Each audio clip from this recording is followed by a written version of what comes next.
everybody. I am Delilah, and welcome to UCA News.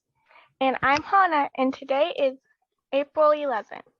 We have a special episode for you, but more on that later. Hannah, do we have any announcements? We do. This is a reminder for all of our students in K through 6. Math Club is every Thursday at 3:30 in Mrs. Park's Live Lesson Room. Math Club is awesome. The second annual UCA Talent Show is coming up quickly, so make sure you are getting your talents ready. Awesome. I can't wait to show off my jiggling skills. You can juggle? Not yet, but I got some to practice. And that is all of our announcements. Let's send it out to Piper for our Fact of the Week. Fact of the Week. Da-da-da. Hey guys, did you know that Horace Mann, sorry if I butchered that, invented school, and Roberto Nevilis invented homework? Thank you, Piper. That was another amazing fact. The rest of our episode today is going to focus on UCA and state testing. Over the next several weeks, we will all be taking our state testing. And we want to help you feel prepared and even excited about this. First up, we are going to send it out to Yesenia to find more about the state testing.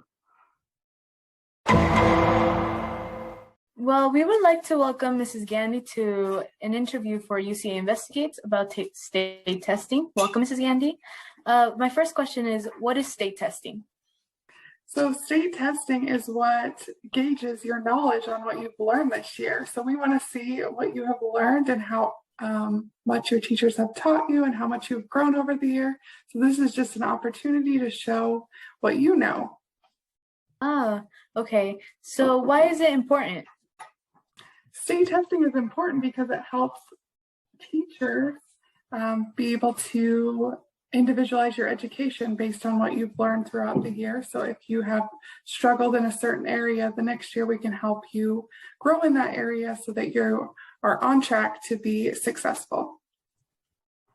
That actually sounds very important. So what can students expect on their testing day? The first thing you can expect is to meet your teachers. So many teachers are so excited to meet you, and it's like the first time they've gotten to meet you this year. So that's the first exciting thing. The second is you can expect to be welcomed and brought in front of a computer and take your test. Depending on the grade level, you'll take different tests, but it's just, again, to gauge your knowledge on what you've learned throughout the year and to show us how awesome you are. So do you have any advice for those that will be testing?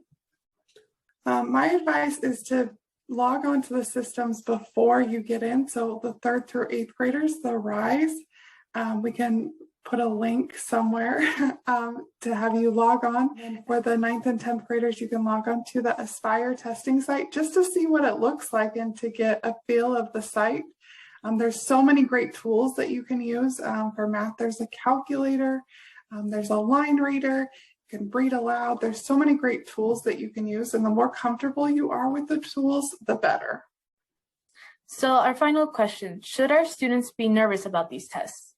No, we just want you to show what you know, and we're just excited to see everyone. I'm so excited. This is the best part of state testing, to see what you've learned throughout the year and to meet your teachers.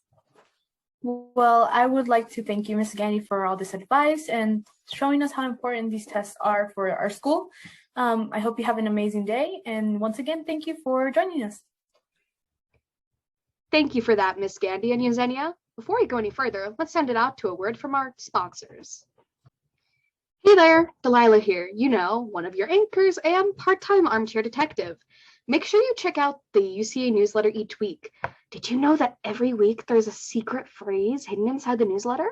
If you find it, you can earn a prize. But we can endorse some actual healthy snacks for state testing. Let's go to Cooking with the K's. My name's Kate. Hi, I'm Katie, and you're watching Cooking with the K's. This episode of Cooking with the K's is going to be a little different. Me and Katie are both going to be making recipes, but not the same one. Katie's going to be making an entirely different recipe for those who have allergies to whatever I'm making. Today I'm going to be making energy protein circles. So what you will need is also going to need parchment paper, and I'm pretty sure that's it. First, you're going to take your peanut butter and a cup, and 1 cup of that. If you use a spoon to scoop it and put it in the cup, it would be easier to scoop. Now you're gonna get 1 cup of honey, and you poured your honey into the mixer. You're going to want to mix that. Also, by the way, just a note, if you do not have like a KitchenAid mixer, you can always use one of those like whisk mixers, or if you don't have either of those, you can just stir it by hand. Now you're going to get 4 cups of oats. Just a quick reminder, when you're stirring in your oats and everything else, you're just going to want to go on a low speed. You're going to add your chia seeds. You're going to add 1/4 of a cup of flax seeds, cinnamon, and 2 teaspoons of vanilla extract, and then mix those. Now you're really close to your final steps. You're going to take a little bit of chocolate chips, about like 4 to 5, I guess. It's actually up to you on how much you want. And then you're gonna take your mix and scoop it, and then you're just gonna like put it on top of the chocolate chip, and then like mix it into a bowl. Now you're just gonna wanna put them in the fridge so they cool, and that's it. I'm gonna be making trail mix bars. These are all the ingredients you're going to need, as well as a large microwave safe bowl and some measuring cups. To start, you're gonna line a pan that's 15 by 10 inches or something similar with wax paper. In a large microwave safe bowl, combine your sugar and corn syrup and microwave in 45-second intervals 2 to 3 times. You are going to stir the sugar until it's completely dissolved, and be careful not to burn it, and ask a parent or guardian if you need help. Then you're going to stir the peanut butter until it's well mixed, following up with the cereal, pretzels, M&Ms, and peanuts until it's evenly coated. You can also replace the peanuts and peanut butter with other substitutes if you need to if you're allergic. Once you finish mixing, you're going to press it into your pan.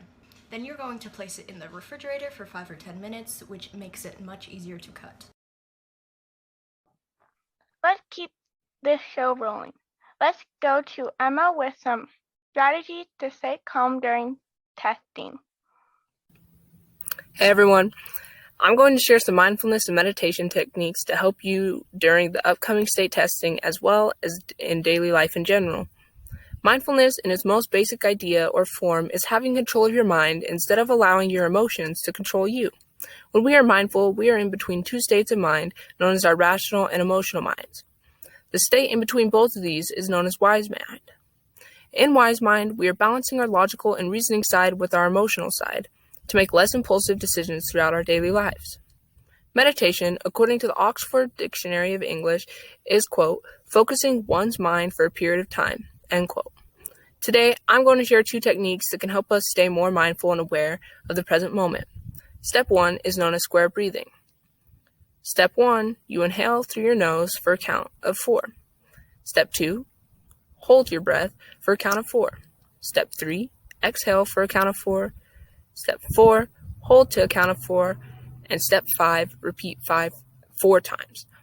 Tracing a square on my leg or desk helps me, but you can do whatever works for you. Technique number 2 is known as starfish or 5-finger breathing. To do this, you start at your thumb and you trace up the side as you inhale. While you're inhaling, you can go as slow or as fast as you want. Once you reach this rounded part at the point of your finger, hold your breath, and then once you come down the other side, you'll exhale. You'll repeat this going along each and every finger. A tip that I've learned is that you can go as slow as you want or you need. I recommend not going too fast, since the point of this exercise is to focus your breathing and rein in your emotions. Thank you, Emma. Now, let's go to Arub, Jamie, Zach, and Mika for some test-taking strategies. There are some out there that believe the key to doing well on a test is all about energy drinks and putting insects in your shoes. The truth is, there are a few simple steps to make sure that you are successful on your end of the year test. Let's look at a few of those now.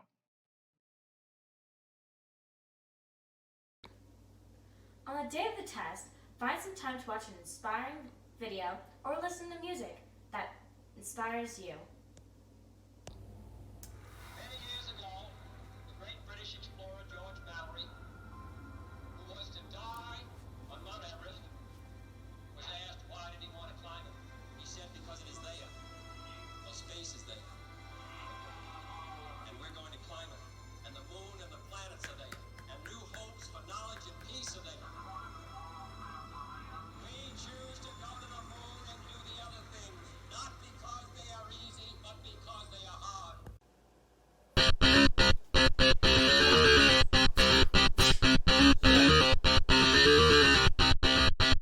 Before starting your test, spend 10 to 15 minutes moving your body. This helps calm your nerves and you relax. There are several different things you can do, like walk, stretch, arm wrestle with your brother. These are just a few ideas that you can use to ensure success on your state test. Here are a few more from professors at Utah State University. Practice guided imagery, visualizations of succeeding on the test. Eliminate negative thoughts or self-talk by replacing them with a positive affirmation like, I am prepared for the test and I will do well, or I'm smart, I can do this. Get to the test a little early. Make a decision to ignore students who finish the test before you. Research shows that students who leave early usually don't score as well as those who take more time. And now it's time for our UCA shout-outs. I want to shout out to Ricky. She always there when I'm having a bad day. She always makes me laugh. She is the best friend I can wish for. Hannah, 7th grade. I would like to shout out how awesome Mrs. Bennett is. She lets me retake quizzes and tests. She's been an awesome teacher. I can't wait to do a meeting with her again. From Dallas. I would like to shout out the UCA team. They are so kind and caring. It's always fun to come on Wednesday. Thank you again, all of you. Sarah Beth M. I'd like to shout out Mika Noakes. I enjoyed the Minute of Science, and he does a lot of work for the news. Plus, he's chill and fun to chat with. Lastly, he's just super smart. Thanks, Mika, UCA student. Hey everyone! We hope you know that you'll do great and we hope you feel a bit more prepared for state testing. Now go shine like the stars you are. We'll see you next week.